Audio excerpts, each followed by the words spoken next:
प्रवासी राजस्थानी मीट के कार्यक्रम में मंच पर विराजमान कैबिनेट में मेरे साथी विधि एवं संसदीय कार्य मंत्री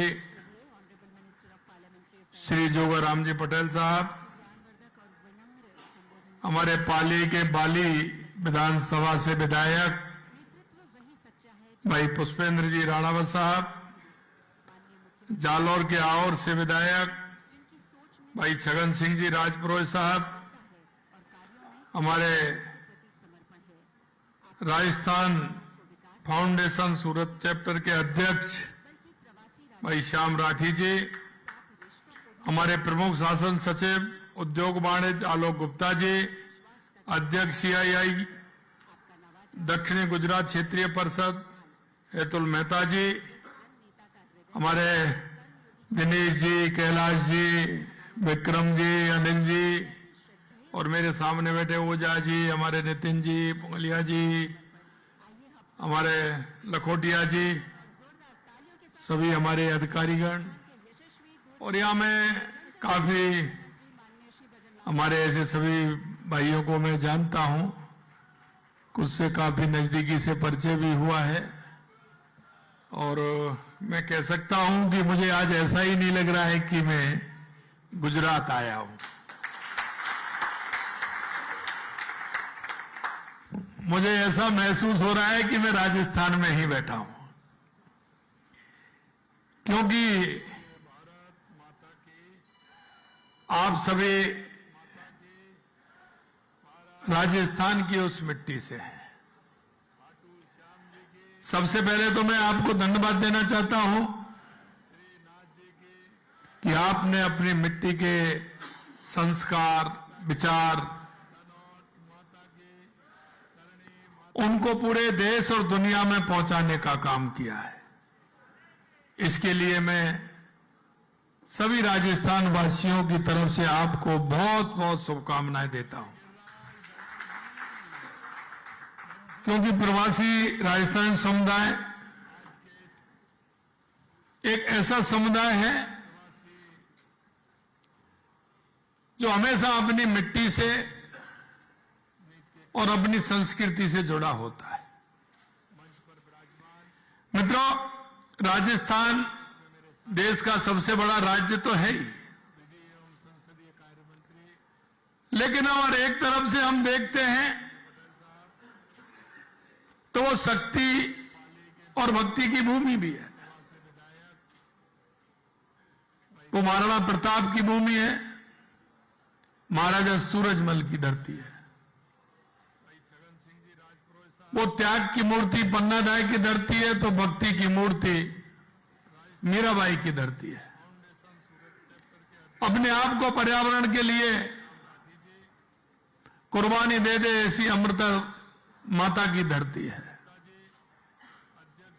आप देखते हैं कि राजस्थान की मिट्टी के अंदर जो स्वाभिमान, शक्ति, भक्ति जो उसके अंदर समाहित है, वो राजस्थान की उस शक्ति और भक्ति की धरती की खुशबू आपने देश में नहीं दुनिया में फैलाने का काम किया है। और आज भी जब मैं देखता हूं, क्योंकि मुझे पूरे देश में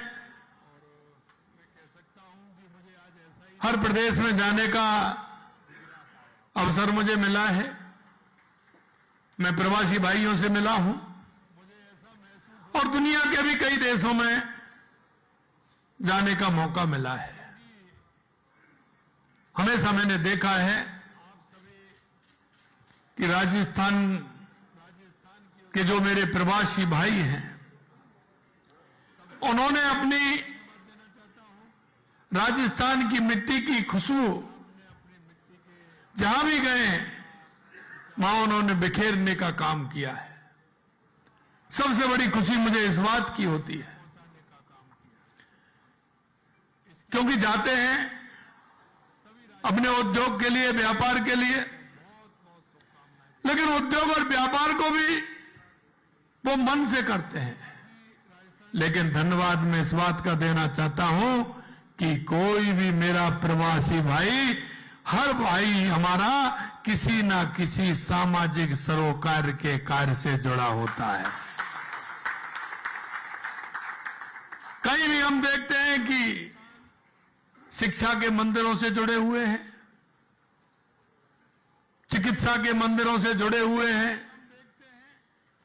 कई गौशालाओं से जुड़े हुए हैं, कई आस्था के केंद्रों से जुड़े हुए हैं, तो कहीं जहां आवश्यकता होती है, चाहे वो गौशाला हो, देवालय हो और या फिर शमशान भी हो, तो वहां के सुधार के लिए हमेशा कोई ना कोई राजस्थानी आगे मिलता है। ये मुझे बड़ा खुशी का मौका है,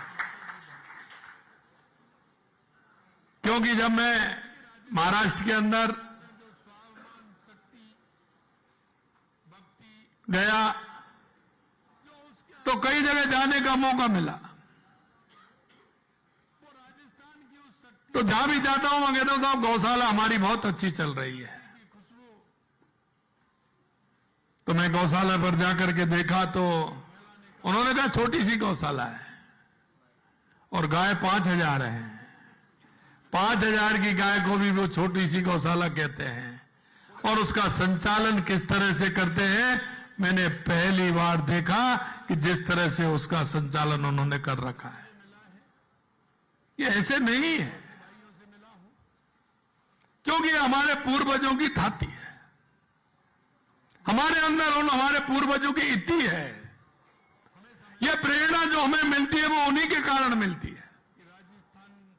और मित्रों, मैं देखता हूं राजस्थान के अंदर जितने भी हमारे विद्यालय हैं, चिकित्सालय हैं, गौशाला हैं, मंदिर हैं, शमशान हैं, उनमें किसी ना किसी प्रवासी भाई की झलक दिखती है, तो वो लगता है कि हमारे प्रवासी भाइयों का कितना बड़ा काम है।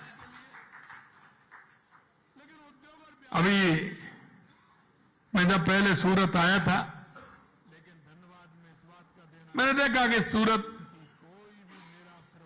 हीरों की नगरी है, यहां का काम बड़ा है, टेक्सटाइल में भी है, और टेक्सटाइल के अलावा यहाँ उद्यमता के नए नवाचार भी होते हैं।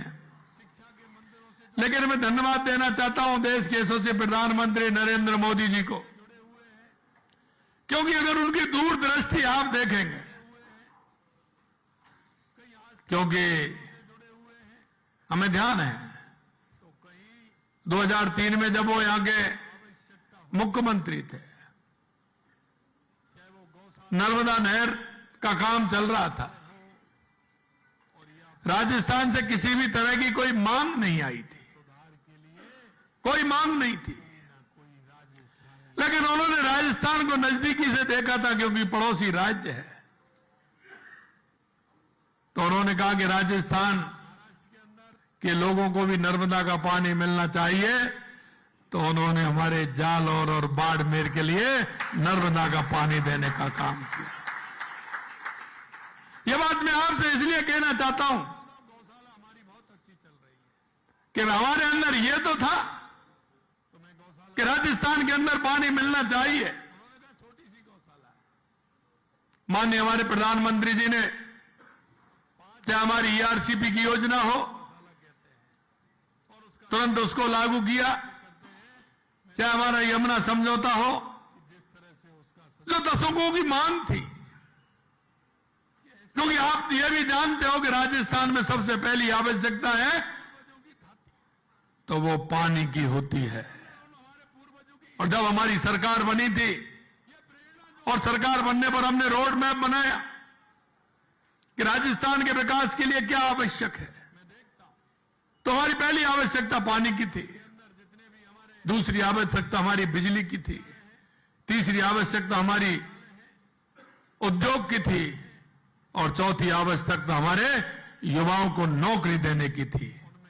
हमने वही रोड मैप बनाया और माननीय प्रधानमंत्री जी से अनुरोध किया कि राजस्थान को पानी की आवश्यकता है। उन्होंने हमारी ईआरसीपी की सबसे बड़ी योजना ईआरसीपी की स्वीकृति दी, जिसे 18 जिलों में पानी उसका जाता है। हमारे कांग्रेस के लोग हमेशा कहते थे, चुनाव आते थे, शेखावाटी के लिए कहते थे कि हम यमुना का पानी लेकर के आएंगे, लेकिन दशकों से उन्होंने कुछ नहीं किया। हमने हमारी बात माननीय प्रधानमंत्री जी के सामने रखी कि हमारा शेखावाटी का इलाका है, इसमें पानी की कमी है, हमारे चूरू, सीकर, झुंझुनू के अंदर, तो उन्होंने यमुना का पानी भी दिलाने का काम किया। उसका भी काम चल रहा है, तो ये भी उन्होंने किया। लेकिन जो मुझे कल्पना नहीं थी, क्योंकि मैं जिस दिन मेरा यमुना समझौते का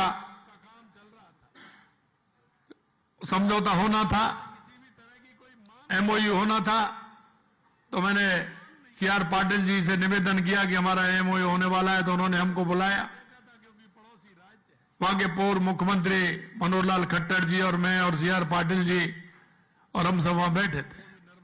मुझे पता नहीं था कि हमारे देश के यशस्वी प्रधानमंत्री नरेंद्र मोदी जी राजस्थान के बारे में आगे बढ़कर के कितना सोचते हैं। सीआर पाटिल जी ने कहा, आप आइए, आपकी मीटिंग में कुछ राजस्थानी जो भाई हैं उनके साथ, वहां व्यापारी भाई हैं उनके साथ आपकी मीटिंग कराऊंगा। जब मैं वहां पहुंचा और मेरा यमुना समझौता का एमओयू हुआ, उसके बाद वो मीटिंग हुई। उस मीटिंग में उन्होंने कहा कि हम जानते हैं कि राजस्थान में सबसे ज्यादा आवश्यकता पानी की है और हम इसके लिए राजस्थान में काम करना चाहते हैं। हमने कहा, आप काम कैसे करना चाहते हैं? कि हम वाटर हार्वेस्टिंग के रिचार्ज ट्यूबवेल लगा करके राजस्थान का जो बारिश के समय में पानी बह करके जाता है, उसको जमीन में डालने का काम हमारे ये लोग करेंगे। और उसके बाद उन्होंने मेरे को सूरत में बुलाया। माननीय प्रधानमंत्री जी ने उसका उद्घाटन किया। और सूरत में यही नहीं, राजस्थान, मध्य प्रदेश, बिहार, हम सभी लोगों को बुलाया, सभी हम मुख्यमंत्री आए और माननीय प्रधानमंत्री जी के नेतृत्व में और सीआर पाटिल जी के विजन को लेकर के जब उन्होंने पूरी बात बताई, मैं धन्यवाद देना चाहता हूं माननीय पाटिल साहब को। फिर उन्होंने इसी तरह की एक मीटिंग मेरी बॉम्बे में कराई। उन्होंने कहा कि बॉम्बे वाले व्यापारी 100 करोड़ रुपए खर्च करना चाहते हैं, लेकिन मैं कहना चाहता हूं, जब मैं गया जब तो 100 करोड़ थे, मैं पहुंचा तो वहां 200 करोड़ हो गए, आने लगा तो 250 करोड़ हो गए। मैं निश्चित रूप से मेरे सभी प्रवासी भाइयों को बहुत बहुत धन्यवाद देना चाहता हूं कि उन्होंने राजस्थान की, उस धरती की, उस दुख को पहचाना और उन्होंने आगे आकर के सभी भाइयों ने कर्म भूमि से मातृभूमि अभियान प्रारंभ किया। और ये जो टोली बैठी है, हमारे सभी बैठे हैं, दिनेश जी, कैलाश जी, और इन्होंने उसको लगाया। कई लोगों ने तो अपनी 2-2, 3-3 मशीनें दे दी। और जिस तरह से वो काम चल रहा है, अब बारिश भी, क्योंकि जब मन से काम करते हैं तो ऊपर वाला भी साथ देता है कि नहीं देता है। तो अब की बार देख रहे हो, अभी तो कल तक ही बारिश लगातार हो रही है, लगातार बारिश हो रही है और उसका उपयोग ये हो रहा है कि वो पानी हमारा जमीन के अंदर जा रहा है। इसलिए मैं एक ही बात कहना चाहता हूं भाइयों कि अब वो राजस्थान, वो रेगिस्तान नहीं, आपने जो काम किया उसके कारण राजस्थान हरियाणा राजस्थान बन रहा है। ये भी मैं आपको बताना चाहता हूं और ये काम आज भी चल रहा है। जिस तरह का काम आप लोगों ने किया है, निश्चित रूप से सभी हमारे राजस्थान के भाई बहन जो काम हो रहा है वो देखते हैं कि किस तरह से, किस लगन के साथ में। और आप ये देखिए कि सिर्फ आपको स्थान बताना है कि इस गांव में 40,000 गांव की रचना बना करके मेरे को इतनी मोटी किताब दे करके कि यहां इतने इतने ट्यूबवेल लगने हैं, इसकी रचना भी हमारी इस टीम ने की है। इसके लिए मैं धन्यवाद देना चाहता हूं। मेरे भाइयों, आप सभी अपनी मेहनत, कौशल, व्यवसाय, दक्षता से सिर्फ इस शहर की पहचान नहीं बनाई है, बल्कि राजस्थान का नाम रोशन आप लोगों ने किया है। निश्चित रूप से अभी छगन जी कह रहे थे कि यहां जब आते हैं, कोई भी भाई आता है तो आपको इतनी प्रसन्नता उनको होती है कि वो यहां से जो मन में लेकर के आता है कि मेरे को स्कूल, कॉलेज, हॉस्पिटल जो बनाना होता है, उसकी स्वीकृति कहीं ना कहीं आप दे देते हैं तो उसका मन प्रसन्न होता है। भाई बहनों, एक बात और मैं आपसे कहना चाहता हूं। गुजरात, राजस्थान सिर्फ पड़ोसी होने तक सीमित नहीं है। ये दोनों राज्य के बीच सांस्कृतिक, सामाजिक, आर्थिक सहयोग की बहुत संभावना है और उन संभावनाओं के कारण जिस तरह से भागीदारी आप लोग निभा रहे हैं, मैं आपके बीच में इसलिए आया हूं कि 10 दिसंबर को जयपुर में प्रवासी राजस्थानी दिवस के रूप में मनाने का पिछली बार निर्णय लिया था। क्योंकि जब मैं गया था, पूरे देश के अंदर गया, तो लोगों ने कहा कि साहब हमारा आने का कोई कार्यक्रम एक सुनिश्चित होना चाहिए कि एक साल में हम सभी मिले। मैंने कहा निश्चित रूप से होगा। मैंने वही घोषणा की थी कि 10 दिसंबर प्रवासी राजस्थानी दिवस के रूप में हम मनाएंगे। आज मैं आपके बीच में, आपके बीच में मैं निमंत्रण देने के लिए आया हूं, पीले चावल देने के लिए आया हूं कि आप आइए, पधारो हमारे देश। और मैं ये भी आपसे निवेदन करना चाहता हूं कि प्रवासी राजस्थानी दिवस का आयोजन राज्य के वैश्विक प्रवासी राजस्थान समुदाय के लोगों को उनकी मातृभूमि से मजबूती से जोड़ने का है। हम आप तक पहुंचने का हर संभव प्रयास कर रहे हैं और हमारी आज मुलाकात इसी का परिणाम है। साथियों, हमारे वैश्विक प्रवासी परिवार के साथ और अधिक जुड़ाव स्थापित करने के लिए हमने राजस्थान फाउंडेशन के देश और विदेश में 26 चैप्टर को क्रियाशील किया है, जो पहले कभी नहीं हुआ। यह चैप्टर प्रवासी राजस्थानी समुदाय के साथ संवाद, सहयोग, सांस्कृतिक आदान प्रदान के लिए बनाए गए हैं। इनके जरिए आप अपनी जड़ों के साथ जुड़ सकते हैं, राजस्थान के सर्वांगीण विकास में योगदान दे सकते हैं। इसके साथ हमने ये और किया है, ये हमने इतना ही नहीं है, उसमें हमने आपका भी ख्याल रखा है। आपका हमने ये रखा है कि आप जिस उपखंड के रहने वाले हैं, जिले के रहने वाले हैं, हमने जिला कलेक्टर को नोडल ऑफिसर बनाया है कि हमारे प्रवासी भाई को किसी भी तरह की परेशानी हो तो उसके समाधान की गारंटी उसकी होगी। क्योंकि हम चाहते हैं, और मैं कहता भी हूं कि आप चिंता मत करिए, आपका मकान, आपकी दुकान, आपका खेत, आपका बाड़ा, आप आराम से जहां काम कर रहे हैं वो काम करिए। सरकार की जिम्मेदारी है कि आपको किसी प्रकार के नुकसान नहीं होगा। यह भी हम आपसे कहना चाहते हैं। एक बात मैं हमेशा कहता हूं, आपके मन में कई विचार आते होंगे और विचार ये आते होंगे कि राजस्थान के अंदर हमें क्या करना है। मैं थोड़ा थोड़ा उसके बारे में भी आपको बताना चाहता हूं, क्योंकि ये बदला हुआ राजस्थान है। ये वो राजस्थान है जिसमें बहुत बड़ी संभावना है, हर क्षेत्र में संभावना है। सिर्फ मैं आपको ये बताने आऊं, आप किस क्षेत्र में काम करना चाहते हैं। आप जिस क्षेत्र में काम करना चाहते हैं, हमारा पोर्टल खुला हुआ है, आप उस पर अपना रजिस्ट्रेशन कराइए। आपके पास अपने आप फोन आ जाएगा कि आप क्या काम करना चाहते हैं, क्या आपको चाहिए, वो भी मैं आपको बताऊंगा। क्योंकि राजस्थान को नई ऊंचाइयों पर अगर ले जाना है तो हमारी भूमिका उसमें महत्वपूर्ण होगी। हम चाहते हैं कि आप प्रदेश में निवेश अनुकूल वातावरण का लाभ उठाएं, चाहे वो शिक्षा का क्षेत्र हो, स्वास्थ्य का क्षेत्र हो, इंफ्रास्ट्रक्चर, का विकास हो, कोई भी क्षेत्र हो, क्योंकि हमने देखा है कि राजस्थान में हर क्षेत्र में संभावना है। आप पर्यटन की दृष्टि से राजस्थान को देखेंगे, आप कुछ भी करना चाहते हैं, आप आइए। आपने फिल्म में भी देखा और मैं भी आपसे कहना चाहता हूं कि राजस्थान में जो पर्यटन स्थल है, बड़ी बड़ी इमारतें, जो हमारे महल खड़े हैं, आप एक से एक बड़ा महल है, आप सब जानते हैं। जैसलमेर हो, बीकानेर हो, चित्तौड़गढ़ हो, उदयपुर हो, जयपुर हो, रणथंभौर हो, कहीं भी जहां भी आप देखेंगे अलग ही है।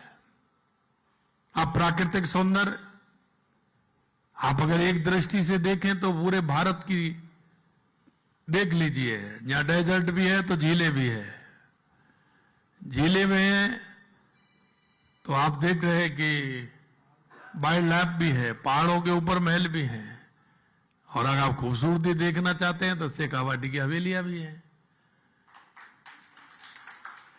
क्या आप देखना चाहते हैं, वो सब कुछ राजस्थान के अंदर है।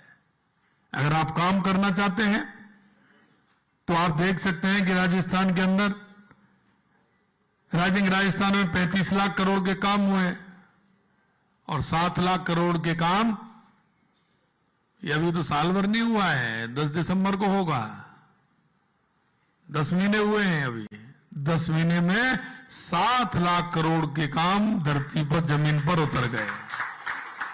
और हमने कहा है कि जब हमारा 1 साल हो जाएगा, अभी हमारा 20% है, लेकिन जिस दिन 1 साल हो जाएगा 25% से ऊपर राजस्थान उनको जमीन पर 25% से ज्यादा हमारे एवं को जमीन पर उतारने का काम करेगा। आपने देखा है कि हमारी नीतियां, क्यों कोई नीति ही नहीं थी। अगर आप नीति बना करके किसी भी क्षेत्र में काम नहीं करेंगे तो काम का संतुलन ठीक नहीं होगा, उसकी नीति ठीक नहीं होगी तो ठीक प्रकार से काम नहीं होता है।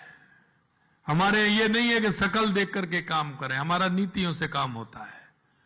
हर नीति को हमने बनाया है, आपके अनुकूल बनाया है कि व्यापारियों को लाभ किस तरह से हो सकता है। उस हिसाब से हमारी 20 से ज्यादा नीति हमने लागू की है। इन नीतियों में राजस्थान निवेश प्रोत्साहन योजना रिप्स 2024 के तहत आकर्षक वित्तीय प्रोत्साहन पैकेज उपलब्ध भी कराए गए हैं। आपको जानकर खुशी होगी कि इसके तहत हमने पिछले 1.5 वर्षों में लगभग 1400 करोड़ रुपए की सब्सिडी उद्योगों को दी है। इसके अलावा हमने अलग अलग क्षेत्रों में कई नीतियां लागू की हैं ताकि निवेशकों के लिए उचित सुविधाएं सुनिश्चित की जा सके। इसे राज्य में कारोबार स्थापित करना, निवेश को आसान बनाना, आर्थिक विकास, नवाचार, रोजगार सृजन करना। और मैंने कर्म भूमि से मातृभूमि आपको बताया कि ग्राउंड वाटर ऊपर आ रहा है, इसके लिए मैं आपको धन्यवाद देता हूं। ये आपकी वजह से बारिश तो हो रही है, लेकिन उस बारिश के पानी को रोक करके जमीन में डालने का काम मेरा कर्म भूमि से मातृभूमि अभियान में मेरा प्रवासी भाई कर रहा है। इसके लिए मैं उनको धन्यवाद देना चाहता हूं। आप अगर देखेंगे टेक्सटाइल, अब मैं टेक्सटाइल की बात इसलिए कर रहा हूं कि आप 1 यूनिट यहां लगा रखी है तो सही कहा कि 1 यूनिट आपने यहां लगा रखी है तो राजस्थान में भी लगाइए। राजस्थान भी टेक्सटाइल के क्षेत्र में आगे है। और मैं इतना भी कहूंगा कि राजस्थान पॉलिस्टर, विस्कोस यार्न, धागा, सिंथेटिक मटेरियल, ऊन, पारंपरिक ब्लॉक प्रिंट्स क्षेत्रों में देश का सबसे बड़ा उत्पादक राज्य है। विश्व बांधनी, लहरिया, कोटा डोरिया, ब्लॉक प्रिंटिंग से लेकर के आधुनिक फैब्रिक क्लस्टर तक राजस्थान विविधता और अद्भुत है। अगर आप कहेंगे चिकित्सा एवं स्वास्थ्य, फार्मा में, क्योंकि फार्मा में भी काम है तो राजस्थान में भी फार्मा में काम है, तो फार्मा के क्षेत्र में भी आइए। कोई भी इंडस्ट्री ऐसी नहीं है जिसमें आप आ नहीं सकते। और वो मैं इसलिए कहना चाहता हूं कि जिस व्यक्ति जो जिस इंडस्ट्री में काम करता है उसको उसका अनुभव होता है, और अनुभव का लाभ राजस्थान को मिले, आपके अनुभव का लाभ राजस्थान को मिले। इसलिए किसी भी इंडस्ट्रीज में आएंगे राजस्थान में आपको वही सुविधा मिलेगी जो आप लेना चाहते हैं। इसी तरह से फार्मा मैन्युफैक्चरिंग और पीसीडी में भी आप नेटवर्क में काम कर सकते हैं। आईटी टेक्नोलॉजी के क्षेत्र में भी संभावना है, उस क्षेत्र में भी काम कर सकते हैं। डिजिटल गवर्नेंस और नवाचार के क्षेत्र में राजस्थान अग्रणी भूमिका निभा रहा है। जयपुर जोधपुर में अत्याधुनिक टियर 4 डेटा सेंटर स्थापित किए गए हैं, जो भारत की सबसे बड़ी सरकारी स्वामित्व वाली सुविधा है। आपको मैं कहना चाहता हूं, रसायन और पेट्रोलियम में काम करना चाहते हैं तो उसमें भी संभावना है। और अगले दिसंबर में एक काम और होने वाला है, और उसमें तो यह है कि मैं आपसे कहूंगा, पहले आएगा पहले पाएगा। वो क्या है कि हमारी रिफाइनरी 15 दिसंबर को चालू हो जाएगी। पेट्रोकेमिकल के क्षेत्र में अगर काम करना चाहते हैं तो हमारी बिल्कुल तैयार है, हमारी इंडस्ट्री एरिया पूरी तरह से तैयार है। और यहां तक अगर हम उसमें पूरा बिजली का कनेक्शन दे करके आपको कितना बड़ा टीन सेट चाहिए वो भी लगा करके हम आपको कंप्लीट दे देंगे। आप आइए, मशीन लगाइए और काम प्रारंभ कर दीजिए। उसके लिए भी हम काम कर रहे हैं। इसी तरह से ऊर्जा के क्षेत्र में आपने देखा कि ऊर्जा के क्षेत्र में हमारा किसान पहले अन्नदाता था, लेकिन प्रधानमंत्री जी के नेतृत्व में हमारा किसान ऊर्जादाता भी बन रहा है। और मैं आपको कहूं 27 के लिए कहा है मैंने कि मैं राजस्थान के किसान को 2027 तक दिन में बिजली देने का काम करेंगे। लेकिन आपको बताते हुए मुझे खुशी है कि 22 जिलों में किसान को दिन में बिजली देने का काम हमारी सरकार ने कर दिया। बिजली के क्षेत्र में लगातार हमने काम किया है। 2800 मेगावाट का क्षमता का 42,000 करोड़ रुपए की लागत से बनने वाला न्यूक्लियर पावर परियोजना का शिलान्यास माननीय प्रधानमंत्री जी ने 25 सितंबर को किया है। इसके क्षेत्र में भी हम लगातार काम कर रहे हैं, चाहे वो बैटरी स्टोरेज हो, पंप स्टोरेज हो, रूफटॉप सोलर हो, पीएम कुसुम हो, मैकेनिकल सोलर प्रोजेक्ट। ऊर्जा के क्षेत्र में 2.25 वर्ष में हमने क्षेत्र में उल्लेखनीय कार्य किया है। और यही हम चाहते हैं कि किसी भी क्षेत्र में आप आ सकते हैं, उसमें भी काम कर सकते हैं। टीबीसीबी व्यवस्था के तहत 23,000 करोड़ रुपए के प्रसारण तंत्र के लिए टेंडर जल्द आमंत्रित किए जा रहे हैं। पर्यटन में मैंने बता दिया आपको, क्योंकि हमारे पास धरोहर है और माननीय प्रधानमंत्री जी कहते हैं कि विरासत और विकास दोनों साथ साथ चलने चाहिए। और शेखावाटी के आप काफी लोग हैं। जब मैं शेखावाटी के क्षेत्र में गया तो वहां कुछ लोग हवेलियों को तोड़ करके कुछ बना रहे थे। हमने पूरा बैन लगा दिया, हवेलियों को कोई नहीं तोड़ेगा, क्योंकि वो हमारी विरासत है। आप बड़ा मकान बना सकते हैं, पैसा हो सकता है, लेकिन हवेली नहीं बना सकते। तो हमने उसमें निर्णय लिया है कि कोई भी हवेली नहीं टूटेगी। हमने ओनर है, मालिक, सबको हमने बुलाया। एक हमने मीटिंग की, 300-350 लोग वो आए थे, उन सबको कहा है और वो सब इसमें लगे हुए हैं। मैं आपसे इतना ही कहना चाहता हूं कि ग्रामीण टूरिस्ट हमारा उसमें किस तरह से आगे बढ़ सकता है पर्यटन, तो उसको भी हम बढ़ा रहे हैं। और एक सबसे बड़ी बात जो आपने देखी है पर्यटन के क्षेत्र में, हमारा धार्मिक पर्यटन जो है ऐसा पूरे देश में कहीं नहीं होगा। हर 25 किलोमीटर पर कोई ना कोई आस्था का केंद्र है कि नहीं है, आप देखेंगे ना। और आप जाते हैं तो मुझे भरोसा है आप दर्शन करने के लिए एक का मन बनाते हैं। देवी माँ पे जहां अपनी कुल देवी है वहां जाते हैं, देवता वहां जाते हैं, लेकिन मुझे भरोसा आप 4-5 से कम दर्शन करके नहीं आते हैं। आप यहां भी गए तो यहां भी चलिए, ये तो 25 किलोमीटर है, आप चलिए फिर ये 25 किलोमीटर है। 25 किलोमीटर की यात्रा में 250 किलोमीटर की यात्रा करके आते हैं कि नहीं आते हैं? आते हैं कि नहीं आते हैं? तो ये हमारा धार्मिक पर्यटन है, इसको भी हम आगे कैसे बढ़ाएं? और ये आप ही नहीं, मैं आपको एक बात और कहना चाहता हूं, डोमेस्टिक जो टूरिस्ट है उसकी आप स्थिति देख लीजिए। सबसे ज्यादा अगर वो आता है तो वो राजस्थान के अंदर आता है। और मैं इसलिए भी कहना चाहता हूं कि हम उस मिट्टी से जुड़े हैं, हमारी संस्कृति से जुड़े हैं, हम आस्था से जुड़े हैं। घर में कोई भी नहीं रहना चाहिए जो एक साल में पूरा दर्शन करके नहीं आ जाए। हमें देखते हैं कि आप जा रहे हैं अपने काम के लिए, हम जा रहे हैं अपने गांव के लिए, खेती को देखने के लिए, किसी की शादी में जा रहे हैं, लेकिन भाई परिवार को तो लेके जाओ। अभी मैं यहां देख रहा हूं, आप तो आ गए लेकिन आधी आबादी को छोड़ के आए हो। मेरे को बहनें बहुत कम नजर आ रही हैं। नहीं, जगह तो बड़ी और हो जाती है, जगह का बात नहीं होती है ये। देखिए, जब तक हमारे परिवार को हम नहीं जोड़ेंगे, अगर हमने हमारे जन्मभूमि से, हमारी मातृभूमि से, हमारे संस्कारों से, हमारे विचारों से, हमारी मिट्टी से अगर हमने हमारे परिवार को जोड़ दिया तो कई समस्याओं का समाधान अपने आप हो जाता है, अपने आप हो जाता है। मेरे भाइयों, ये बदलते युग में बहुत आवश्यक है हमारी संस्कृति, हमारे विचार को हमारी आने वाली युवा पीढ़ी में पहुंचाना और उनको संस्कारवान बनाना, यह भी हमारी ड्यूटी है। अगर जो आस्था के केंद्रों पर जाएंगे तो आस्था के केंद्रों से जो उनको ऊर्जा मिलेगी, जो उनका मोटिवेशन होगा परिवार के प्रति, माता पिता के प्रति, दादा दादी के प्रति, उन सब के प्रति जो एक भाव जागृत होता है, वो आवश्यक है। आज आपका अपनत्व, मैं गया था हैदराबाद में, मेरे भाई थे वहां चैप्टर में है वो, उन्होंने कहा साहब अब हमारी समझ में आया है, हमारे पिताजी हमसे क्यों कहते थे, और वो हर साल में 2 बार राजस्थान जाते थे, वो हमें अब मालूम पड़ा है। पहले हम ये कहते थे कि अब क्या है, वहां कुछ है नहीं, पिताजी जाते हैं, राजस्थान जा रहा हूं, 2 दिन की कह के आते हैं, 6 दिन में 8 दिन में लौट करके आते हैं। अभी कहा मैं, अभी हैदराबाद में गया था मैं, उन्होंने कहा अब हमारी समझ में आ रहा है कि वहां वो क्यों जाते थे, क्योंकि जो मां की ऊर्जा है, मां का जो उन्होंने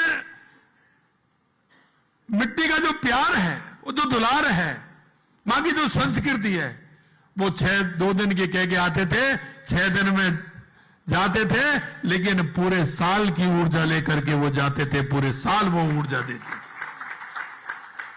आपसे भी मैं यही कहना चाहता हूं, और आपसे नहीं, आपके माध्यम से सभी प्रवासी भाइयों को मैं कहना चाहता हूं कि साल में कम से कम, क्योंकि आप देखोगे नवदुर्गा कितनी बार आते हैं, नवदुर्गा कितनी बार आते हैं, 2 बार आते हैं कि नहीं आते?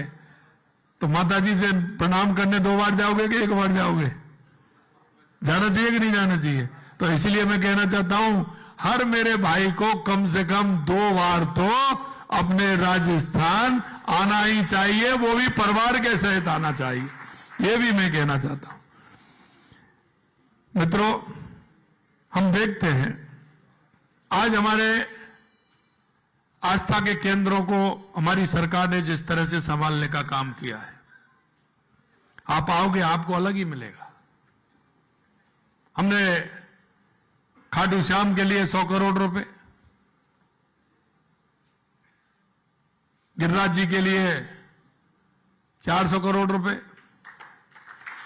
आप पुष्कर के लिए देखेंगे तो उनके 200 करोड़ रुपए, हमारे ये जो सर्किट है, हमारा सीता माता अभ्यारण्य, त्रिपुरा सुंदरी, बेणेश्वर धाम, इसके लिए 100 करोड़ रुपए। हम जहां हमारे तनोट माता के लिए आज भव्य मंदिर तनोट माता का हमारा उसका पूरा नक्शा वक्शा पास हो गया और उसका वो भी वहां बन रहा है। हमारी उन देवियों के सभी मंदिर, करणी माता से लेके सुंडा माता से लेके शाकंभरी माता तक पूरा काम हम करा रहे हैं। सालासर बालाजी, मेहंदीपुर बालाजी, खाटू श्याम जी, सभी पे लगातार काम हो रहा है हमारे, क्योंकि जो तीर्थ हैं, जो तीर्थों में कहा जाता है राजस्थान में, एक तो पुष्कर और दूसरा हमारा है, दूसरा जयपुर के अंदर हमारा गलता जी का। तो दोनों पर हमने गलता जी और पुष्कर के लिए अलग से योजना बनाते हुए उसके लिए हम काम कर रहे हैं। हमारे धार्मिक जो सर्किट है उसको मजबूत बनाते हुए हमारे उन आस्था केंद्रों को संभालने का काम कर रहे हैं, और उनके साथ साथ हमारे पर्यटन के स्तर, हमारा ताल छापर हो, सरिस्का हो, रामगढ़ बिजदारी हो, इन सभी को हमें संभालने का काम हम कर रहे हैं। और अगर आप खनन के क्षेत्र में काम करना चाहते हैं तो आपको कोई भी राज्य नहीं मिलेगा देश में, क्योंकि राजस्थान के अंदर सोना है तो चांदी भी है, लोहा भी है, जस्ता भी है, पीतल भी है, तांबा भी है। आपको क्या चाहिए वो बताइए। 85 प्रकार के मिनरल राजस्थान की धरती से निकलते हैं। 85 प्रकार के मिनरल निकलते हैं। आप किसमें काम करना चाहते हैं? आप जिसमें काम करना चाहते हैं उसमें करिए। कभी कभी मैं कहता हूं कि माल तो आता है राजस्थान से, आप इतना ट्रांसपोर्ट क्यों करते हैं? मोरबी में फैक्ट्री 1-2 वहां लगा लो, जिससे वो काम भी हो जाए, जिससे आपका खर्चा भी कम आए। तो ये भी आप देखते हैं। मैं आपको मेरे भाइयों में इतना ही कहना चाहता हूं कि राजस्थान में बहुत संभावना है।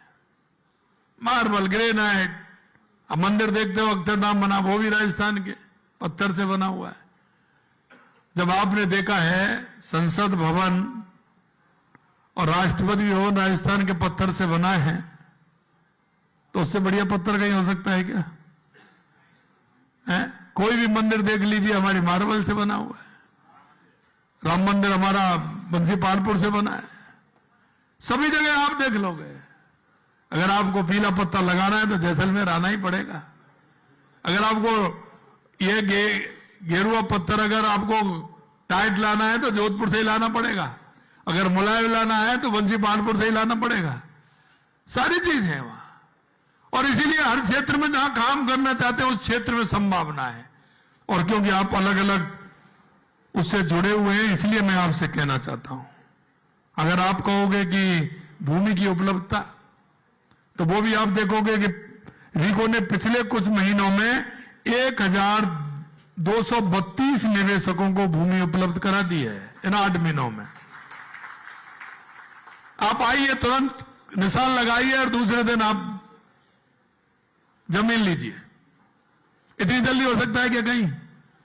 आप क्यों, आप जाइए, आप बताइए, आपको जोधपुर के अंदर, पाली के अंदर, उदयपुर के अंदर, बांसवाड़ा के अंदर, कहां आपको चाहिए? जयपुर से लेकर के पूरे राजस्थान में जहां आप चाहते हैं, आप निशान लगा दीजिए कि मुझे तो यहां जमीन चाहिए, वहीं आपको जमीन अवेलेबल हो जाएगी। यह भी हम आपको विश्वास दिलाते हैं। आपने देखा है कि इसके अलावा हमने 17 गीगावाट अक्षय ऊर्जा परियोजनाओं के 34,000 हेक्टेयर भूमि दी है। 34,000 हेक्टेयर भूमि तो हमने अक्षय ऊर्जा के लिए हमने दे दी। और मैं इतना और कहना चाहता हूं, आप ये जानकर खुशी होगी, हमारी सरकार के 2.25 साल के कार्यकाल में राजस्थान ने स्वयं को निवेशक अनुकूल राज्य में से एक रूप से मजबूती स्थापित किया। औद्योगिकरण, नवाचार और वैश्विक प्रतिस्पर्धा का केंद्र बनने के प्रति हमारी सरकार की प्रतिबद्धता है। और मैं आप सबको इन क्षेत्रों में भागीदारी, जो मैंने जितने क्षेत्र बनाए हैं उनमें आपकी भागीदारी के लिए भी आमंत्रण देने के लिए आया हूं कि आप आइए। आज यहां उपस्थित प्रवासी राजस्थानी समुदाय के प्रत्येक व्यक्ति से मैं कहना चाहता हूं कि आपके विकास की मंजिल हमारा और आपका राजस्थान है, और आपकी सफलता में हर कदम हम आपके साथ हैं। राज्य में उपलब्ध असीमित अवसरों में हम आपके निवेश का स्वागत करते हैं, चाहते हैं कि आप राज्य के विकास में सहभागी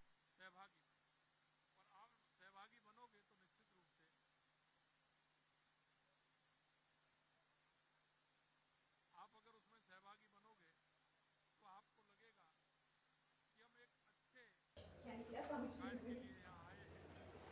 एक अच्छे। सबसे बड़ी बात जो मैं कहता हूं, आप सभी ने आज के इस कार्यक्रम में भाग लिया है। निश्चित रूप से जो मैंने देखा, आपका उत्साह, आपका उमंग, आपका प्यार, आपका दुलार, मैं दिल से अभिभूत हूं कि आपने जिस तरह से मेरा, जिस लाड़ और प्यार से आपने अभिनंदन किया है। आपकी मातृभूमि, आपकी मिट्टी आपको बुला रही है। आपकी मातृभूमि, आपकी मिट्टी आपको बुला रही है कि आप आइए, अपने देश, इसका विकास करने में अपना योगदान दीजिए। पधारो हमारे देश। आप सभी ने बहुत ही गंभीरता से मेरी बातों को सुना। मैं इतना ही कहूंगा मेरे भाइयों कि जिस दिन हमने राजस्थान के विकास का रोड मैप बनाया था, उसमें देश के यशस्वी प्रधानमंत्री नरेंद्र मोदी जी के नेतृत्व में हम चाहते हैं कि हमारा राजस्थान अग्रणी राजस्थान बने, विकसित राजस्थान बने और एक ऐसा राज्य बने जिसमें किसी भी प्रकार की कोई कमी नहीं रहे। यही मैं आपको विश्वास दिलाता हूं कि अगर आप आओगे तो आप एक कदम चलोगे तो राजस्थान 100 कदम चलेगा। ये मैं आपको विश्वास दिलाता हूं। आप सभी का